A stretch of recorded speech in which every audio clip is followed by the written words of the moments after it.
Welcome to another new video. তো তোমরা দেখতেই পাচ্ছ যেহেতু আমি আউটডোরে রয়েছি, বাইরে রয়েছি, বাট দুটো আপডেট এখন সবচেয়ে গুরুত্বপূর্ণ আপডেট এবং ওয়েস্ট বেঙ্গলের ক্যান্ডিডেটদের জন্য, বিশেষ করে আগামীকাল কলেজ ইউনিভার্সিটির ছাত্রছাত্রী বলো বা এসএসসির ক্যান্ডিডেট বলো, WBJEE বা জেনপাস ইউজি বলো, প্রত্যেকের জন্য আগামীকালটা কিন্তু ভীষণ ভাইটাল হতে চলেছে। সারাটা দিন আমাদের কালকে নজর থাকবে।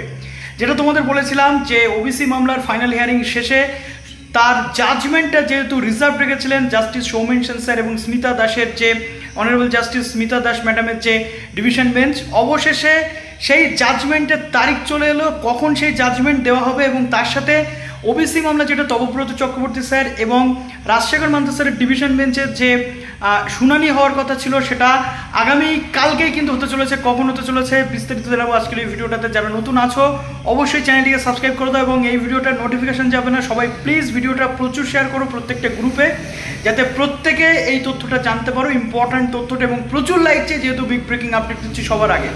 তো সবার আগে তোমাদের বলি যে আগামীকাল সৌমেন সেন স্যার এবং স্মিতা দাস ম্যাডামের ডিভিশন বেঞ্চে, যেটা আগামীকাল কোর্ট নাম্বার 8-এ ফাইনাল জাজমেন্ট কিন্তু আসতে চলেছে। আগামীকাল কোর্ট নাম্বার 8-এ সৌমেন সেন স্যার এবং স্মিতা দাস ম্যাডামের ডিভিশন বেঞ্চে আগামীকাল সেই মামলা, যে মামলাটা ছিল আমরা দেখেছিলাম Arunima Paul and others state of West Bengal এর সাথে যে মামলাটা ছিল, অর্থাৎ এসএসসি গেজেট বাতিল মামলার ফাইনাল জাজমেন্ট আসতে চলেছে আগামীকাল দুপুর 2টোর সময় কোর্ট নাম্বার 8-এ। নজর থাকবে আমাদের। দ্বিতীয় যে পয়েন্টে রয়েছে সেটা হচ্ছে ওবিসি যে মামলা, একাধিক যে মামলা ছিল, আত্মদ্বীপ থেকে শুরু করে অমলচন্দ্র দাস থেকে শুরু করে একাধিক যে আদালত অবমাননার মামলা ছিল, সেই মামলাটা আগামীকাল কিন্তু দুপুর 2টোর সময়ই উঠতে চলেছে শুনানিতে, যেটা আমরা দেখতে পাবো যে তপব্রত চক্রবর্তী স্যার এবং রাজশেখর মান্তা স্যারের ডিভিশন বেঞ্চে।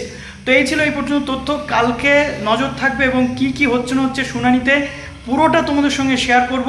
এই ভিডিওটা প্লিজ একটু শেয়ার করো। কালকে কিন্তু দুটো ভাইটাল জিনিস হতে চলেছে আমাদের রাজ্যে, দেখা যাক কি হয়। সবার চোখ থাকবে সেই দিকে। ভালো থেকো।